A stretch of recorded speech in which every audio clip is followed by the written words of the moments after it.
Netflix पे एक नया शो आया है जिसका नाम है बैड्स ऑफ बॉलीवुड और इसमें पता नहीं 2-3 एस्ट्रिक्स वगैरह लगाए हुए हैं। मेन पॉइंट है कि इसको डायरेक्ट किया है आर्यन खान ने जो कि एसआरके के बेटे हैं। एंड नेचुरली ऐसा कुछ होता है कि अगर लीग से डिफरेंट कुछ प्रोडक्ट आता है तो लोगों पे उसका अटेंशन ऑटोमेटिकली जाता है। लेकिन यहाँ पर केस और भी ज्यादा डिफरेंट है क्योंकि किसी बड़े एक्टर का बेटा एक्टर नहीं बल्कि डायरेक्टर बन के आ रहा है। तो I was quite curious to see कि आखिरकार इन्होंने बनाया क्या है। हल्का फुल्का सिनॉप्सिस दे देता हूँ। बैड्स ऑफ बॉलीवुड एक्चुअली में कहानी है लक्ष्य के कैरेक्टर आसमान की, जो कि बॉलीवुड में अपनी एक मूवी कर चुका है जो कि काफी ब्लॉकबस्टर टाइप हुई थी और उसके बाद से उसके सामने अपॉर्चुनिटीज तो आ रही हैं, लेकिन साथ में लोग उसको ट्रैप भी करना चाहते हैं, झांसे में फंसाना चाहते हैं। लेकिन तभी एंट्री होती है करिश्मा तलवार की, जो कि बेटी है बॉबी देओल के कैरेक्टर अजय तलवार की। ये एक बहुत ही बड़ा सुपरस्टार है। तो अब इन दोनों की कहानी का क्या होगा, कैसे बॉबी देओल का कैरेक्टर इसमें इन्वॉल्व है और आखिरकार ये जो पूरी भसड़ मच रही है इसके पीछे है क्या, ये सब कुछ तुमको ये शो देखकर ही समझ में आएगा। लेकिन हाँ, तुमने अगर इसके थोड़ा बहुत भी प्रमोशंस और मार्केटिंग मटेरियल देखा होगा तो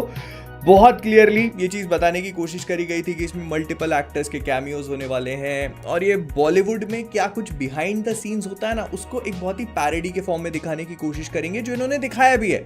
और ना टू बी ऑनेस्ट यही सबसे ज्यादा इंटरेस्टिंग पार्ट है इस सीरीज का। मतलब कुछ well known actors, well known directors और भी काफी सारे मूवी इंडस्ट्री से जुड़े हुए लोग छोटी छोटी अपीयरेंसेस में है, बट वो चीज इस शो का कोर एलिमेंट नहीं है। मतलब कोर में एक कहानी है जो कैरेक्टर से रिलेटेड है और इनकी प्रोग्रेस को दिखाने की कोशिश करती है।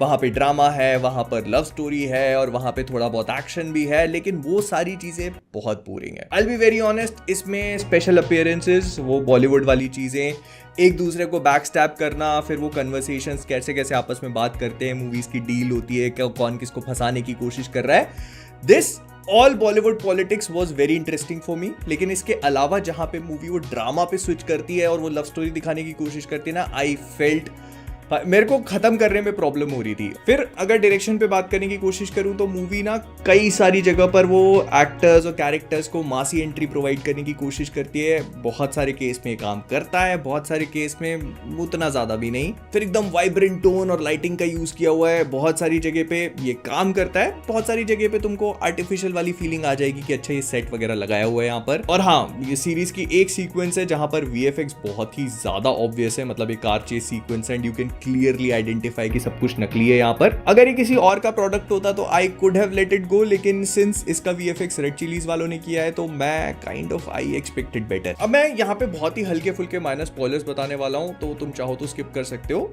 तो इसके एंड में ना एक प्लॉट ट्विस्ट है, वो प्लॉट ट्विस्ट मैं रिवील नहीं करूंगा ऑफ कोर्स, लेकिन वो ऐसी चीज है ना जो कुछ लोगों को पसंद आएगा और कुछ लोग देखकर कहेंगे कहां से आई ये चीज।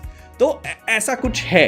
It kind of worked for me because मैं इस पूरी चीज को ना बहुत ज्यादा सुपरफिशियल समझने लग गया था और मुझे लग रहा था कि भाई यार कुछ भी कन्विंसिंग फील हो नहीं रहा है, जो कि नहीं होता। बट वो प्लॉट ट्विस्ट ने ना एक सॉर्ट ऑफ बिजली के झटके का काम किया, जिसको देख के मुझे लगा कि okay, I am watching closely now. But हाँ, बहुत सारे लोगों के लिए हो सकता है वो चीज काम ना करे बिकॉज दे माइट थिंक कि यार ये कहां से आ गई है पूरी चीज। फिर मुझे शो की राइटिंग भी थोड़ी सी इनकंसिस्टेंट फील हुई, क्योंकि ऐसा लग रहा था कि शो एक प्लॉट पॉइंट को उठाता है, उसके साथ थोड़े टाइम तक चलता है, उसके बाद उसको ड्रॉप करके कोई नई चीज उठा लेता है एंड यू फील कि शायद आगे जाकर तुम्हें उस चीज का पे ऑफ मिलेगा, बट ऐसा कुछ होता नहीं है। मतलब वो एक नए टैंजेंट पे निकल पड़ते हैं और वो पुरानी चीज ऐसा लगता है कि बस चलो ठीक है, हो गया, भूल जाओ इसको। लेकिन हाँ, जहां पर इसकी राइटिंग में इनकंसिस्टेंसीज हैं, इसके डायलॉग्स बहुत ही बढ़िया तरीके से लिखे हुए हैं। ऐसा फील होता है कि बहुत कुछ इंप्रोवाइज्ड भी हो सकता है, लेकिन फिर भी इनकी कन्वर्सेशंस बहुत ज्यादा आर्टिफिशियल फील नहीं होती। इसके अलावा अगर मैं एक्टर्स के परफॉर्मेंसेस पे बात करूं तो मनोज पावा और हमारा राघव भाई, बिल्कुल टॉप ग्रेड एक्टिंग स्किल्स, मजा आ गया।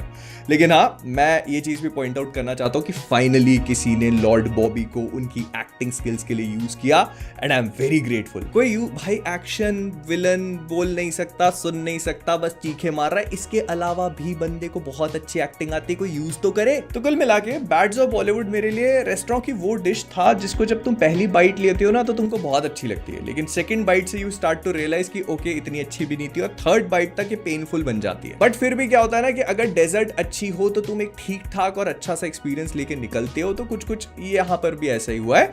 मैं इसको ऑलमोस्ट टाइम पास दे देता, लेकिन मॉकटेल मीटर में just because of its climax मैं इसको गो फॉर इट बोलना पसंद करूंगा।